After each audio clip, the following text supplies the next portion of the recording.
A very good morning, good evening, and a good afternoon, ladies and gentlemen, boys and girls. Thank you so very much for joining the Life Signatures Radio. It is a daily show on purpose, productivity, and resilience. Daily.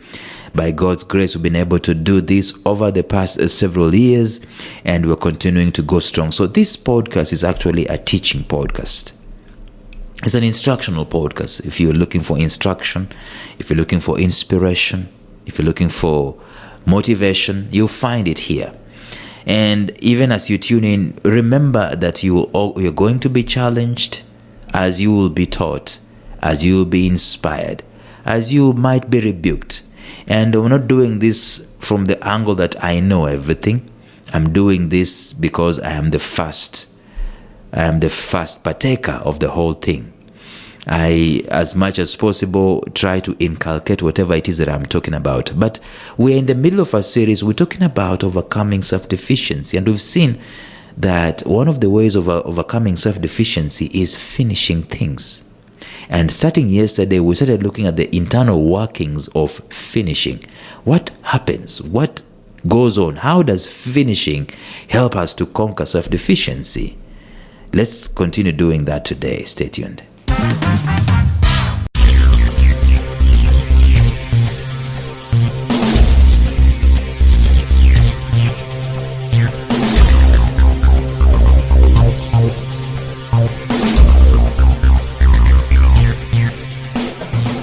Welcome to the Life Signatures podcast with Lawrence Namale. Lawrence is a life coach, author, and keynote speaker who loves to tackle different topics on purpose, productivity, and resilience. His mission in life is to awaken all your boundless possibilities available in you. Life Signatures podcast is dedicated to bring to reality every single person who knows that deep down in their gut, there's got to be more to life than this. And now, here is your host, Lawrence Namale.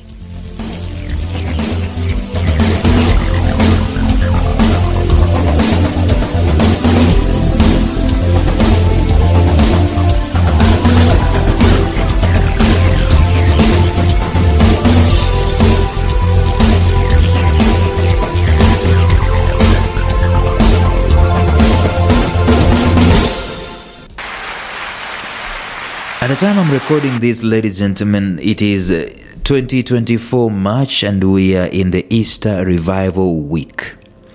Easter reminds us of a sacrifice that was made by Jesus Christ. And if you don't believe in Jesus Christ and that he is the Son of the living God and he came to save the world and so on, of course, maybe you might know him, that he existed as a good teacher and so on, which means that there's some things that you and I can be able to learn from him, whether we believe in him or we don't. Just like there are some things you can learn from Muhammad, there's some things you can learn from Buddha, there's something you can learn from Confucius, there's some things you can learn from our ancestors and all that stuff. We don't throw the baby away with the bathwater. But about Jesus Christ, it is recorded, this is very interesting, it is recorded that one of his last words he spoke, it was a phrase, a statement, 3 words. He said, "It is finished." I'm raising that up to follow up on what we spoke about yesterday, because yesterday we say that finishing brings an aura of accomplishment. And the aura of accomplishment is important in us killing the feelings of self-deficiency. But then we warned and said that it is very dangerous for a human being to come to the end of a project. Because if you do not start a new project, you cannot continue celebrating with the fumes of accomplishment of a project you finished 5 years ago and feel like you're going to conquer self-deficiency. It's not going to work that way, my friends. That's why the moment Jesus said it is finished, he had no other business on earth. No business on earth. He was off. He's gone. at 33 years of age. That's why sometimes age is just a number, right? The most important thing is the purpose that we are accomplishing. But the point I'm making, the point I'm cementing is that once something is done, we shift to another realm, or we shift to another project, or we shift to another milestone. Otherwise, if we stay without another milestone, or another phase, or another level, or another thing to conquer, what happens? Those feelings of self-deficiency come back in. But the most important thing we need to note is that finishing makes us be accomplished. Now, it is not something we graduate from. We can always finish. We can keep finishing, and so on and so forth. But how does this finishing, how else does it help us to overcome the feelings of self-deficiency? Feelings like I don't belong, feelings like I am not needed, I am not wanted, I am incapable, right? I don't deserve. How does finishing help us? The second way it helps us is that it creates momentum. I tell you, one of the worst things for you and I in life is lack of momentum. Actually, lack of momentum also comes with lack of direction. When you lack direction and you lack momentum, I'm telling you, you are a big candidate for self-deficiency. But momentum, it kind of like, I don't know what I can say, the more you move, the more it is hard for someone to pin something called self-deficiency on you, because you are in motion. And even if they do pin that thing called self-deficiency, there is a greater force in your life in momentum than the force of self-deficiency. You don't stop when you're in momentum. You don't stop to start feeling bad about yourself, so start feeling how you don't belong, how you don't deserve, how you don't qualify. But you're already in momentum. You're doing things. So finishing creates momentum. Once you finish something, it's like a force that propels you to a new start, and you finish, and then this force propels you to another new start, and so on. I've learned that finishing is not an end. It's always a new beginning. It is always a new beginning. And I've also learned that unless you finish every supposed new beginning that you engage in is always a false one. We talked about this. We talked about the idea of making sure that you accomplish stuff. That if you don't accomplish stuff, if you don't finish stuff and things are pending in your mind and in your head, it eats you up. Finishing creates momentum, because every end is a beginning with force and with direction and with enthusiasm and with celebration. But let me qualify this. Finishing does not necessarily mean that something came to a logical finishing, a logical conclusion, a logical end.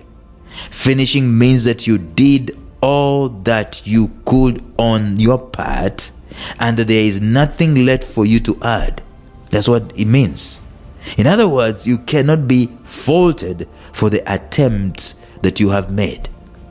When you go and you do and you finish something, though, inherently, when you do not finish, something negative is already hanging on your psyche. Something negative is already hovering around your spirit. You will always be haunted even when you finish other things, because of this even when you have a new start, there's a pending business somewhere. It ends up causing this idea of you feeling apathetic. You have apathy inside of you. But when you are in motion and you're excellent at every step, in other words, you finish and you've done it. You look back and there are no outs, there are no black spots, there are no unfinished business in your finishing. You know what I'm saying?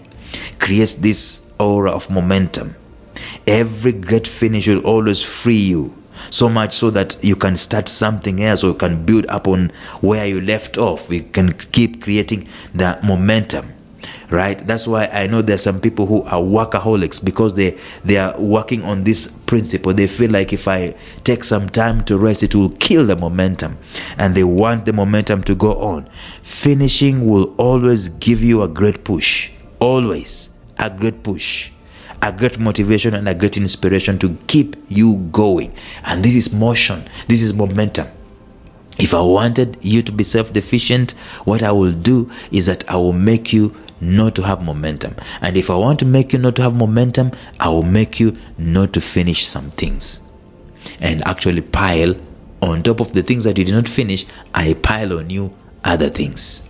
That is one of the ways to kill people's motivation. That's why sometimes as a leader, you know the vision as a leader. Sometimes tactical information needs to be, trickling down. No, not tactical information. Visionary information needs to be trickling down, because it can be daunting to people who are tactical.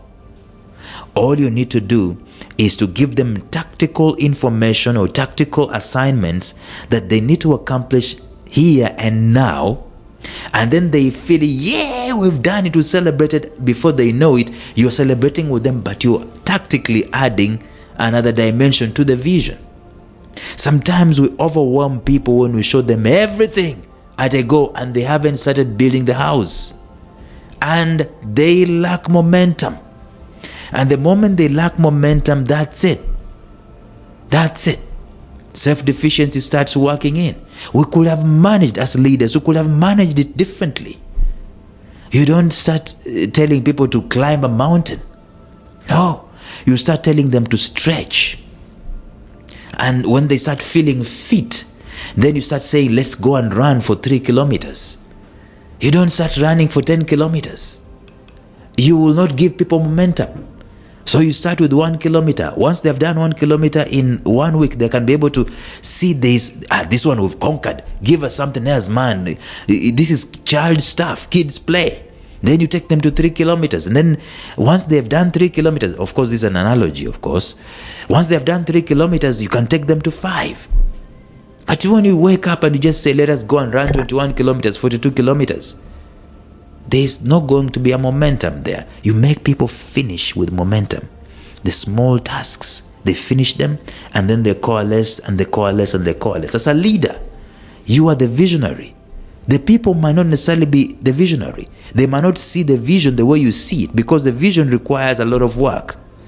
Sometimes we discourage people by dumping the whole vision on them, and they just give up.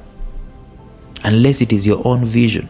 If you're working in a team, trickle it down, cut it down, chunks. But these chunks should be motivational, inspirational, so much so that they accomplish and they are having momentum going on.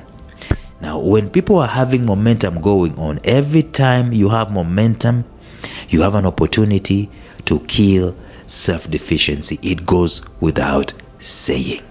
This is the working of finishing in killing self-deficiency. This is the internal working. The momentum does this. All right.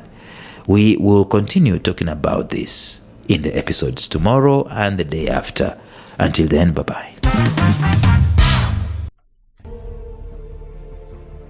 Thank you for listening to Life Signatures Radio. If you enjoyed today's show, subscribe to Life Signatures Radio on iTunes, Stitcher, or visit our website at lifesignatures.libsyn.com. Life Signatures Radio, fresh, clean, and inspiring.